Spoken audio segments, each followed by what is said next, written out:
are finally wrapping up our big ColArts comparison. This is our final thoughts, our opinions, our comparison. I just finished painting my Winsor and Newton piece. I painted the Cotman piece about a month before that, and I painted the Reeves piece about a month before that. So it's about a month in between all three of them. But hopefully you guys are seeing these in rapid fire succession. Now that I am looking at them side by side, I can see noticeable differences in how I handled it. Now, they were all painted on Arch's cotton rag watercolor paper. This is their cold press paper. They're all printed on the same sheet actually, and then I cut them down. They were all inked with a Sakura of America Pigma FB, and I don't think I have any on the table to show you guys, but you guys have seen those before. And they were all painted using the same quality brushes, kind of a mix of synthetics and squirrel hairs and Kolinsky squirrel brushes. So they were all painted with quality brushes. And I think almost all of them, if not all of them, have the opaque white as the white additive. All three were stretched in the same way, where I put blue painter's tape on the back and adhered them down. All three, I believe, had a wash of water first to remove the non-photo blue lines. These two, I used gum Arabic as a masking technique. In this one, I used a combination of Winsor & Newton masking fluid and a Pabio masking fluid pen. So we're just going to kind of work our way left to right, and that will also take us in sequential order. So we are starting with the Reeves set. It was, I believe, a 14 color Reeves set. It also came with pencils and erasers and all this other stuff. And I will have to pull up the price for that, so I'll be right back. So for 18 Reeves colors, 18 tubes of Reeves watercolor paint on the Michaels site, you would pay $14.99. And let's face it, Michaels is where most of us have purchased our Reeves. So that is less than $1 a tube. And all of the tubes were approximately the same size. We're ballparking here. For the Cotman set, which is a 12 color pocket set, you would pay $17.59 on Jerry's Artorama. On DickBlick, for individual open stock half pans, which is what I purchased to do these reviews, you would pay from $6.47 to, it looks like it's topping off at around $8.69. So that's for the half pans. And that's each half pan. And then for the little 5 milliliter tubes of watercolor, which is what I used for these, you would pay between $5.81 and let's see where it tops off. It looks like it's like $8.81. No, $8.81 seems like it might be the most expensive per tube, but you can get multiple fills for these half pans using the tubes. So obviously there is a really big price discrepancy between the threes. This is less than $1 a tube. This is about $1, maybe $1.25, $1.50 a tube. And then this one is like $6 a half pan, $6 a tube. So there's a big price difference there. So now we need to talk about whether it's worth it. And this is a your mileage may vary situation, and this is definitely where opinion comes in. I paint every day. I use Winsor Newton. I don't use Cotman. I don't use Reeves when I paint every day. I paint watercolor comic pages, and I'm painting several panels at 10 by 15, I think is the ratio. And I usually do them in batches of anywhere from 2 pages to 4 pages at a time. I don't just use Winsor Newton. I use Holbein, I use Magello, I use Daniel Smith. I'll probably start using Da Vinci as I run out of those similar colors. I even use Soho, but for the most part, I use professional grade watercolors just across the board. I paint on cellulose paper for 7-inch carat pages because that's what I can afford to paint on, and I feel like it is the best pick for this particular comic project. For other comic projects, I will paint on, it depends, but I often paint on, having a hard time remembering, cotton rag paper, so either Arches or Canson Moulin de Roy. I've also painted on Fabriano Studio, which I don't like painting on, but I do like inking on. So, you know, when you paint on cellulose papers, they can be kind of quirky. And I like using paints that I can predict, and I like using paints that don't just slough off. So for this test, we painted on Arches, which is a cotton rag paper. Arches has a tendency of sucking in the paints and holding onto them, has a tendency of staying wet, staying open longer. Arches is a really forgiving paper for cheap paints. Arches is kind of your best case paper scenario for cheap paints. So I do have follow-up tests coming where I'm going to ink the same images on pieces of Canson Montval, and then we're going to repaint that all over again. So I'm going to have 6 of these by the time I'm done, and that will be like the real conclusive discussion. But I will say, now that they're side by side, I can see differences in them. I don't know if you guys can. I can see differences in them. This one looks kind of like I painted with gouache. Even though I watered down the paints, you guys saw me do it, the paint just looks thicker. Also, there's just something about the color of the paint just really makes me think of dye base. It just doesn't have the nuance that these two have. And I'll hold it up so you guys can see. It just, at the time, I thought I did a really good job with the Reeves, but as I'm looking at it, it looks amateur. And they were all painted by me. They were all painted by the same artist. And yeah, time passed between the 3, but I promise you guys, I didn't improve leaps and bounds from here to here. I didn't have time to. I was impressed that I could do more layering than I thought I would be able to do with the Reeves. I was impressed that I could, I think I didn't do that much color mixing, but I definitely mixed like the skin tone, for example. I was impressed that it didn't just fall out of solution immediately. I also mixed the shadow color for her skin. I ended up re-inking this because a lot of the line art got obscured by, just kind of the opacity of the paints, the optical brighteners that were added into these paints. But I didn't struggle to paint this, and I really thought I was gonna fight this. What else? Looking at it, it's fine. Like if you're gonna paint on Arches with Reeves, Arches is the way to go if you're gonna use Reeves. And I've heard more professionals say that the thing you should not be cheap about is your paper. That you can use cheap paints, but you can't use cheap paper. And this might be a case study in that. Next, we have the Cotman. Now, you guys might remember, I'm gonna pull it out. I have another piece I did with Cotman watercolors, and I did that. That was also a backer exclusive video. And this was done on Fabriano Medievalis, which is not a watercolor paper, but it's very watercolor friendly, and I do a lot of watercolor stuff on it. And you guys can look up that video if you want to see me be frustrated, if you want to see me get angry. I wanted to mix a black, and I could not mix it dark enough. I could not mix a neutral tint dark enough with the 12 colors that I had, which did not include a black. I was also really frustrated in this piece with my mixes kept falling out of solution, and I'd try to remix them and I would never be able to recapture that color.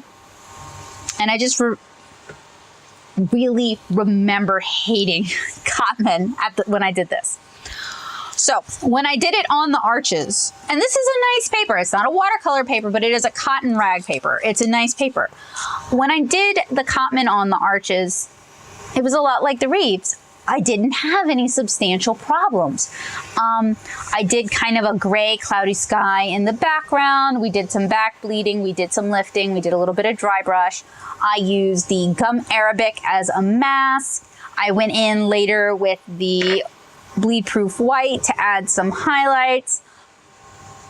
I didn't really have any significant problems with this piece. The Cotman behaved really well on the arches. I can see why some people want to argue that Cotman, I keep wanting to say Cartman, but Cotman is good enough because on the right paper, it is good enough. I don't even think I had like opacity problems, and I've had opacity problems with Cotman. See, now that I say Cartman, that's all I'm going to say. I've had opacity problems where it will obscure my line art with Cotman in the past, but I didn't have that problem on the arches. And then finally, we have the Winsor Newton Professional. And I will admit that it does look a little muddy. Hang on, I'll be right back. But it looks a little bit muddy because I did that initial wash with the Ultramarine Blue, which is a sedimenting color, which just kind of makes other colors you put on it look muddy sometimes. I like the effect. I feel like she is a little more vibrant than they are, and I feel like she's handled more professionally than they are. This one here, I feel like someone else colored it, like, and I colored it, like I know I colored it, but like the way I handled it, it's like subconsciously I was handling each paint the way I feel like they represent. So,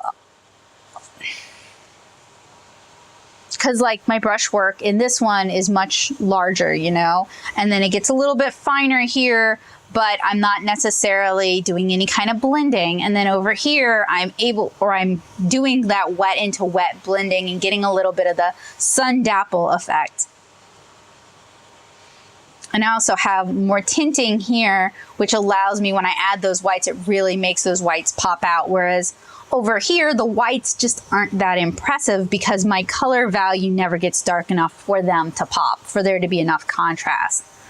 And I did have a wider color gamut with these, I think. Well, not necessarily. I mean, I had more paints, but there's a lot of duplicates because I did pit these head to head in another video, which I think might be backer exclusive as well, because I am trying to do more stuff for y'all.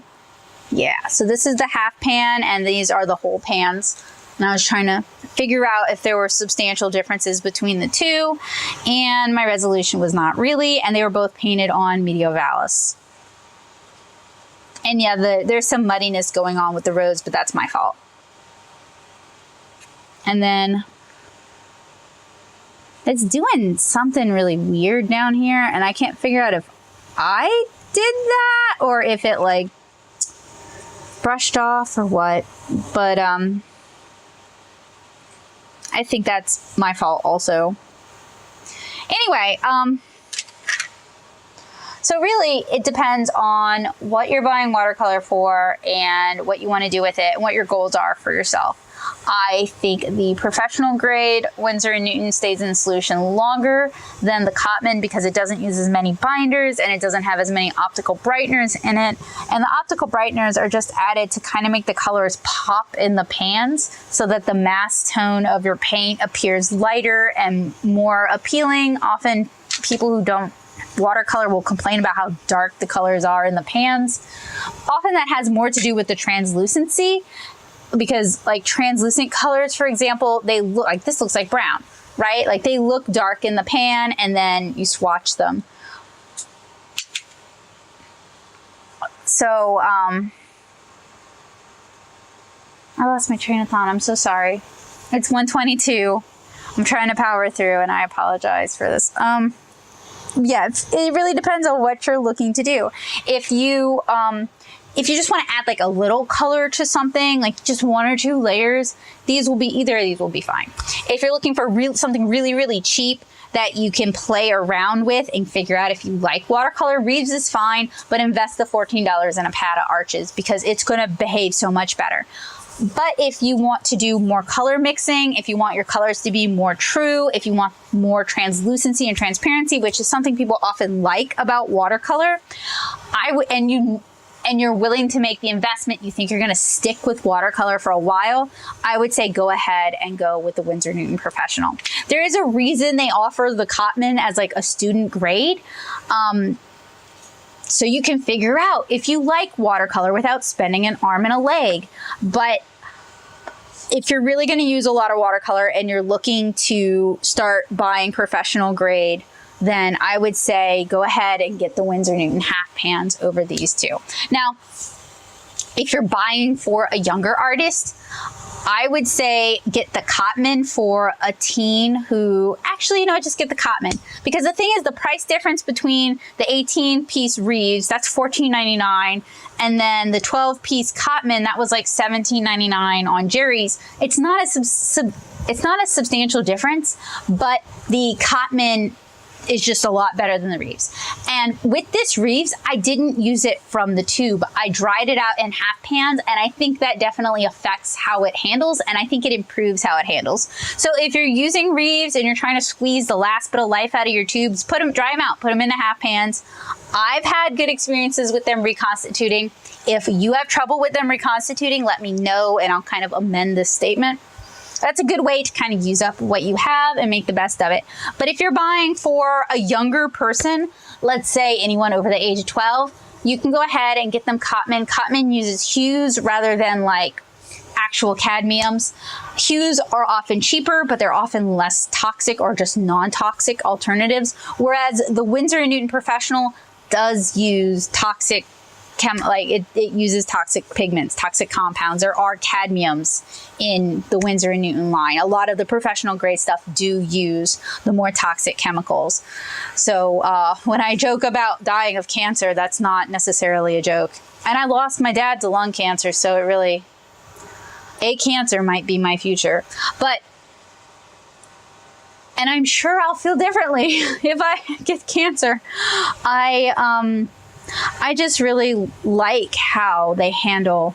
I like the color. I think the color is fresher. I think the color is more vibrant. I think it's more translucent, more lively than these two here. These two feel this one feels kind of grade school, and this one feels overworked. And this one feels a lot fresher, and I spent more time on this one, I think, than I did on this one. So that is my verdict. If you need a more personalized verdict, if you need a more personalized recommendation, feel free to message me or email me, and I'd be happy to help you out. This was meant to just be ColArts brand stuff, but I will go ahead and say that there are other brands I like better than Winsor & Newton at this time. Daniel Smith has half pans out now, and I have a feeling I'm gonna really like those a lot.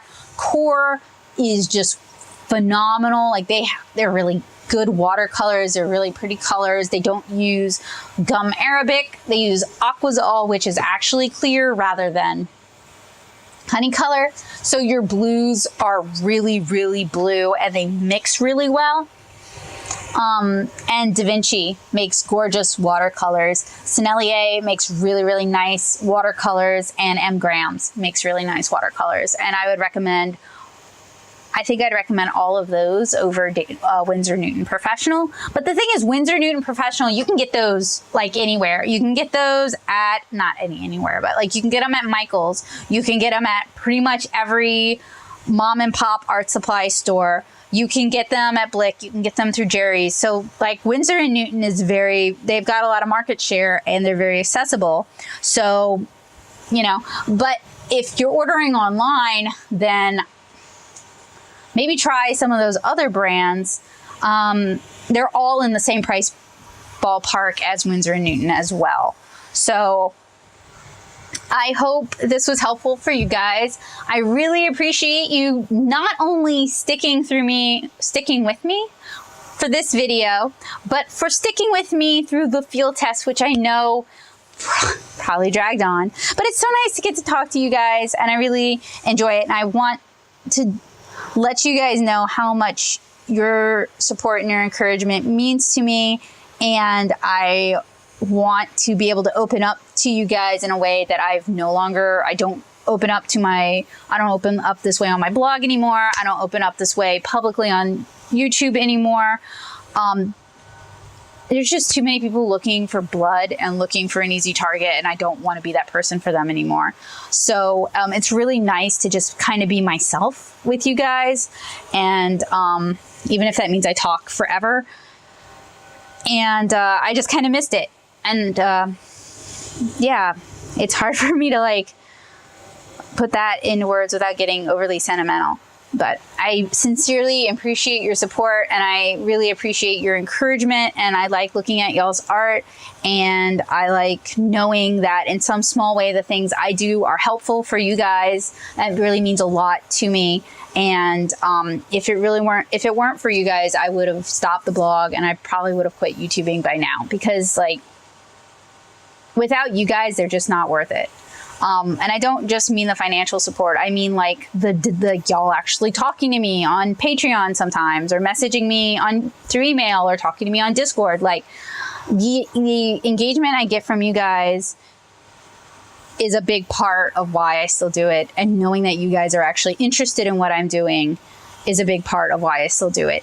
And it's been a really big help in combating my imposter syndrome. So I really want to thank you guys from the bottom of my heart for that. And I hope that these videos, which are exclusive to you guys, nobody else is going to see them, I hope this is a way that I can show that gratitude to you guys, and do something useful and helpful for y'all.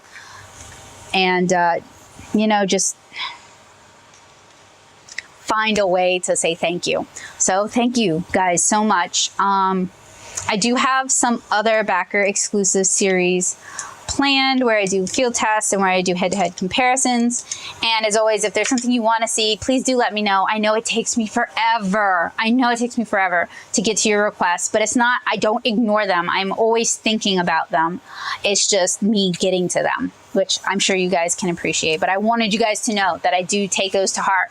And when I used to do the regular polls, I took those responses to heart and have tried to move what I do in that direction. It's just sometimes that change is glacially slow. So I want to thank you guys for sticking with me. All right, so I think that's about it. I will see you guys again really soon. Thank you so much for watching, and thank you so much for being there. Bye, guys.